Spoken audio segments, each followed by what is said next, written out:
So here we are at the darkest point of the yearly cycle. We're at the winter solstice in the northern hemisphere and finding our way through the darkness to the return of the light again.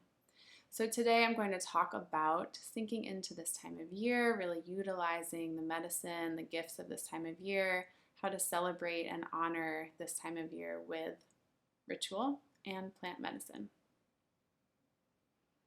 So the first thing I always think of when I think of winter solstice is the pause before the inhale. If we're thinking of this as the breath cycle, if we superimpose our cycle of breath, the inhale and the exhale, onto the yearly cycle, we are at the very bottom of the exhale in autumn.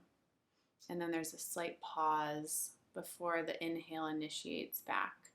And that pause is winter solstice.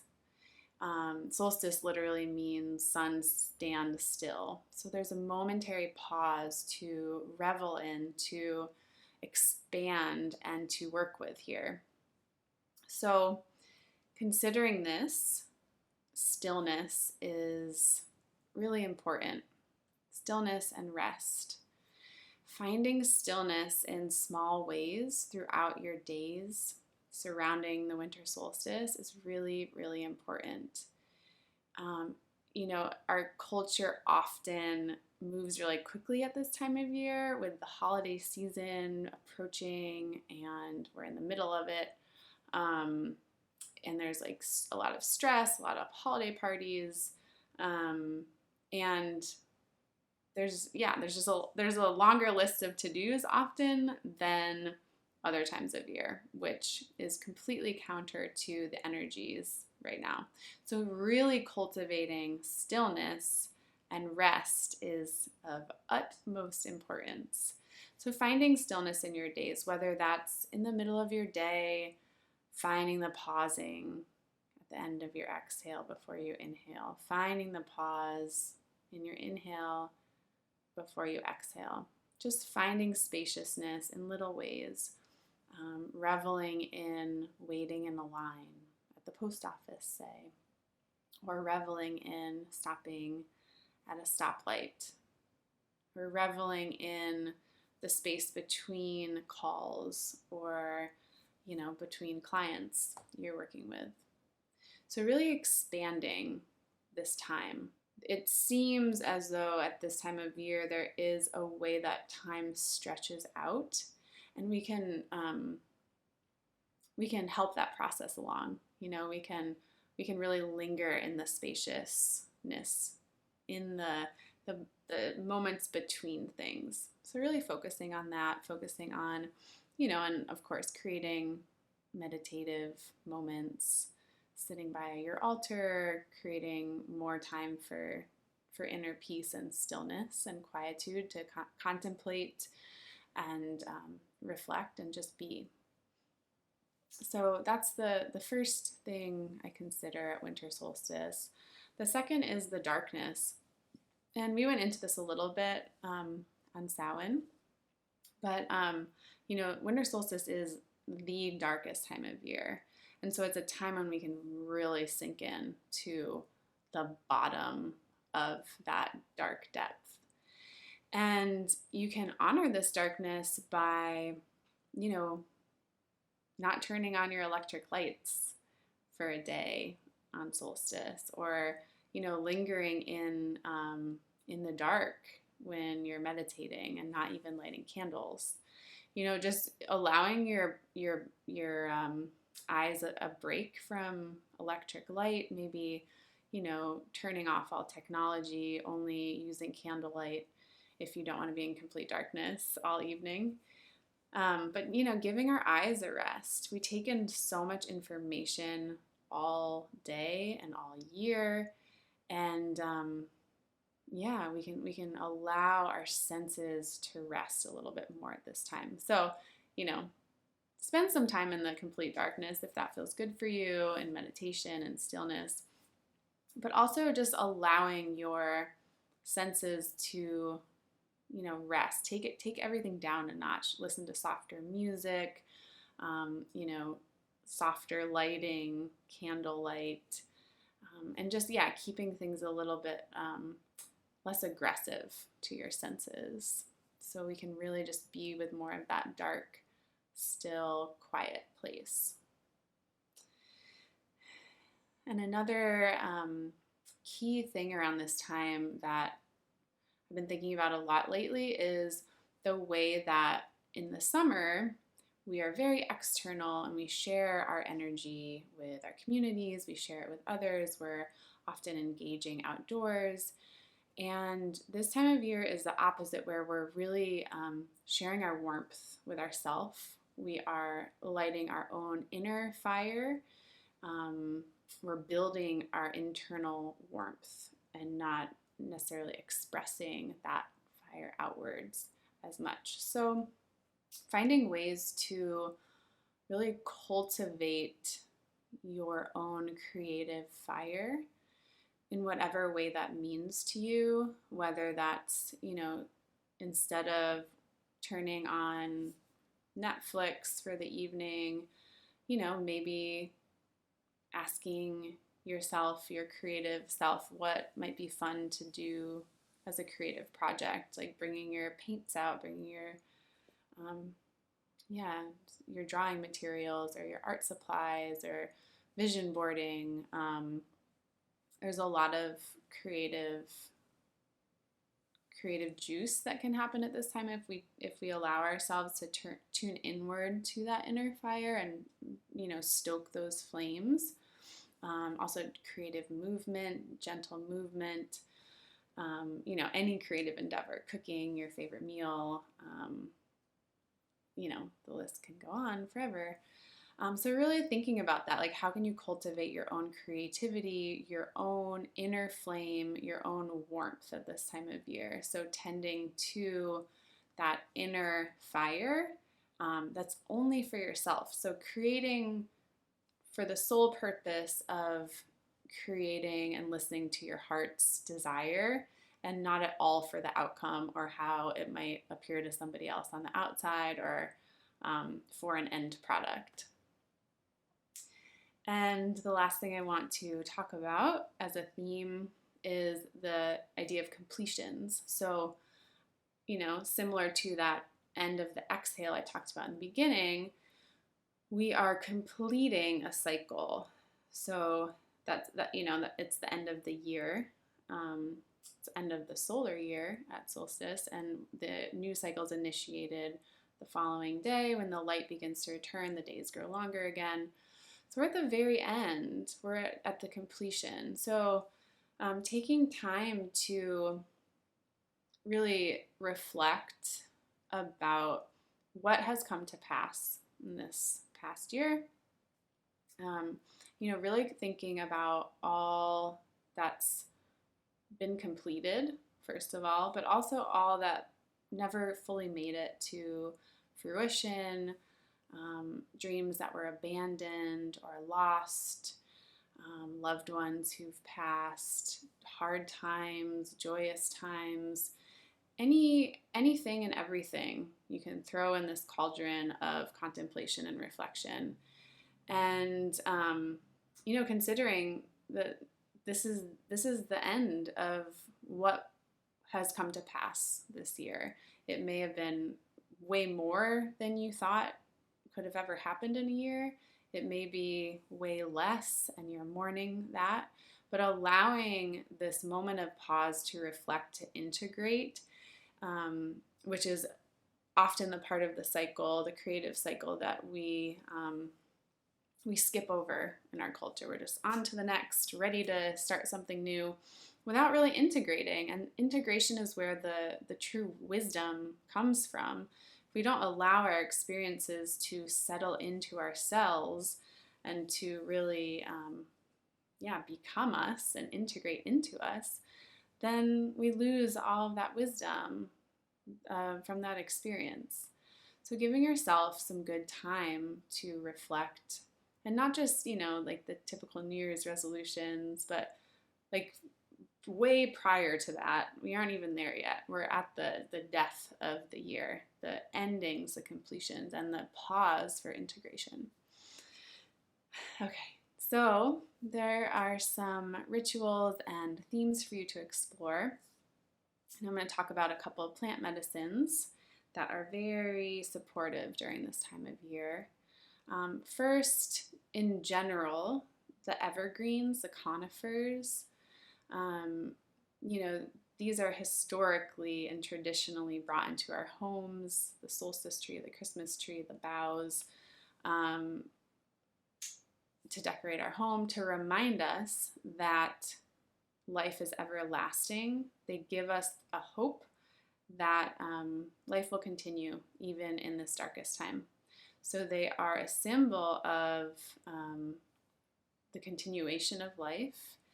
And they also are just in general a very nourishing, high vitamin content plant often. Pine trees, red cedars. Make sure you do your research on this before you're going to harvest any of these plants, because there are poisonous evergreens.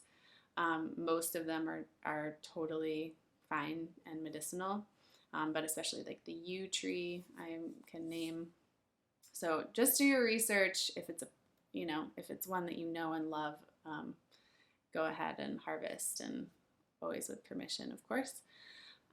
But yeah, like pine needles are super high in vitamin C, and often the evergreens are highly resinous, and they help with lung conditions and clearing out lungs, and often very helpful for colds and flus.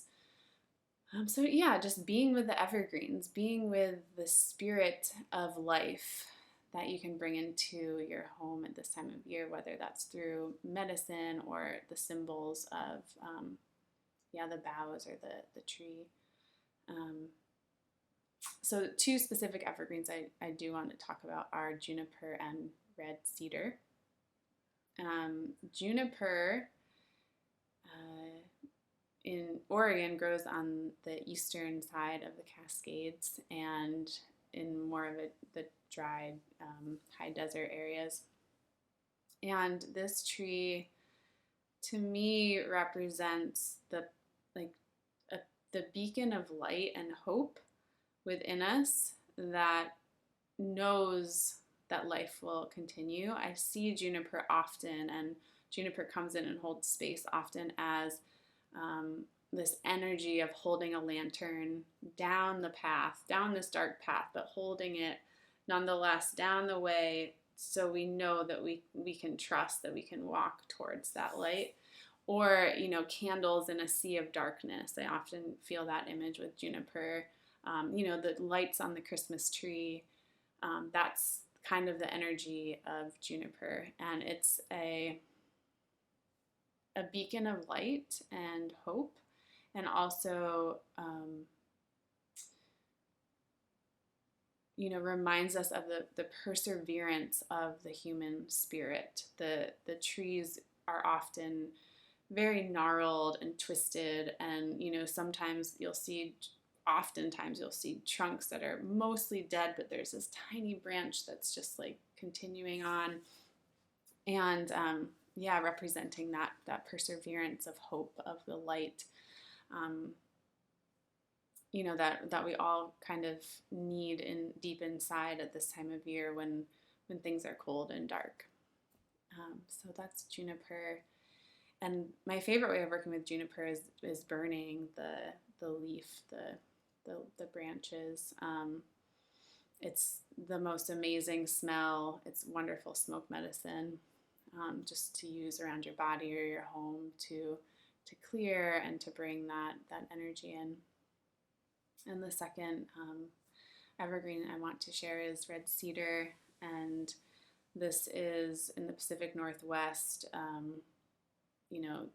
The beacon of strength and trust and center and home, and really like rooting into ourselves at this time of year and holding our center, and it also helps really truly connect us to the depths of the earth, the center of the universe, the sky, like holding this pathway between the worlds. And it does help us journey in some ways, which is one thing I meant to mention in the first part. But journeying is a wonderful thing to do at this time of year, which to me just means moving away from the conscious, concrete world in whatever capacity that is. You can journey into the body and finding messages in your unconscious mind, or messages from your pain and your body.